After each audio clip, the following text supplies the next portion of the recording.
Hey, Flint 133 here. I thought I wasn't going to do this until the weekend, but I had so much fun doing my last video that I decided I'd do my rant on racism now. One of the hardest things I have about living in Korea is the racism here. It's not just at an individual level, it's at an institutional level. One of the biggest problems, one of the biggest factors is the mindset that Koreans have about foreigners. It's all based on the color of your skin. Your value is actually based on the color of your skin. And in one case at least, the color of your hair. Basically, if you are white, you must be American. That's it. You must be an American. Then you get all the anti-American BS that is pretty rampant here. They all hate America. Well, okay, they don't all. A lot of them hate America, or say they do. But they would all give their left arm to go to America and live the American dream. I actually find myself defending America a lot of times against Koreans, and I'm not even American.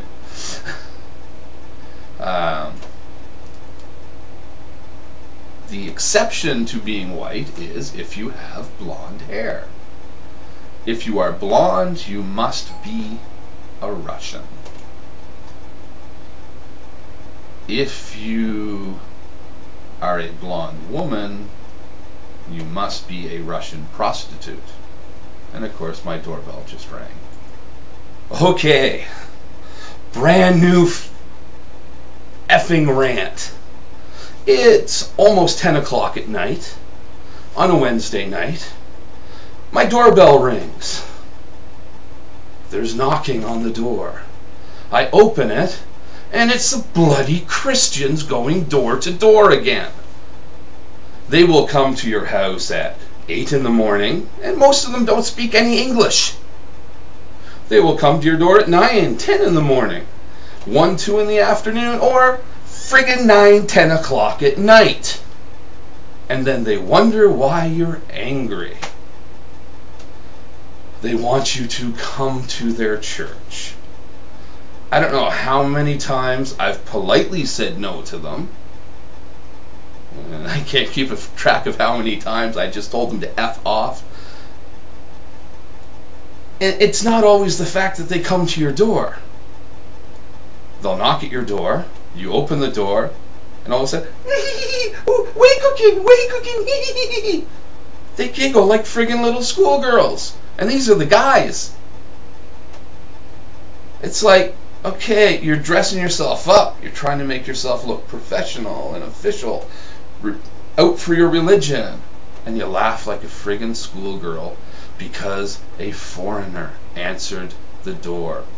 I guess this kind of does go on the racism bit a little thing, because they do freak out with foreigners. And you will get the stares, the comments in Korean, blah, blah, blah.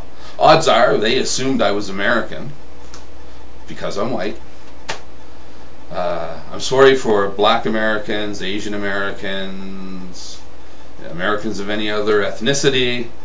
They assume you're from a different country, because you're not white.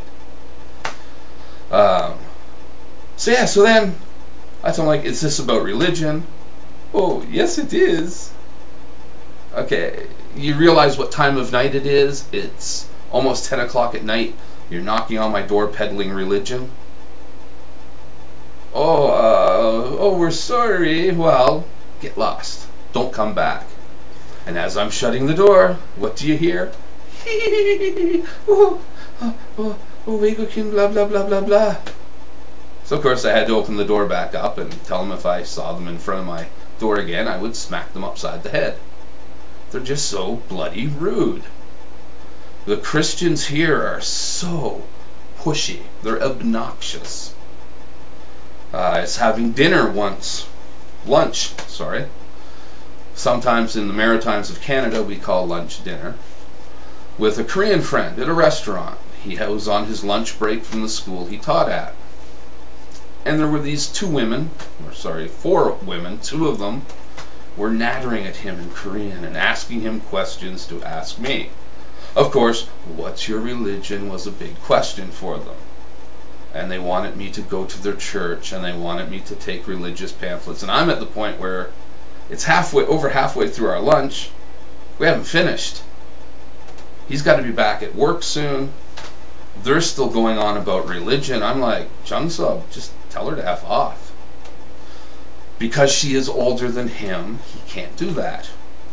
Korean culture. You're supposed to respect your elders.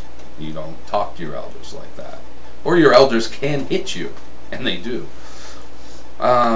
So finally, it's just like, okay, chunks up, let's go. I'm not going to her church. You can tell her how politely or impolitely you want to. I'm never going to her church. And that she's basically ruined our lunch. And we left. 6 months later, I'm at a different restaurant with a different Korean friend. This friend is Buddhist. And the same woman comes up to our table, doing the same thing, peddling her religion. Luckily, this time my friend was younger and not so traditional. And she was very blunt, telling the woman where to put her religion after politely telling her neither one of us is interested. But this is what they're like here. The group that went to Afghanistan and were kidnapped, they were joking, taking pictures, bragging about, we're going to Afghanistan to convert the heathens. And then they were surprised that the heathens captured them in their unprotected convoy and were going to kill them. Part of the release was a promise not to go back to Afghanistan. The Korean government promised it would stop them. The church promised it wouldn't send them again. Well, guess what? They're back in Afghanistan. They went to a different country and then into Afghanistan. So Korean Christianity, Korean Christians drive me up the wall. They have no sense of propriety, decorum, or common sense. Oh, and they also don't believe that Catholics are Christian. Anyways, I'm about ranted out on that. It was pretty good. I got to vent right after telling them off. I guess I'll do my racism rant another time. Thank you. Have a good night.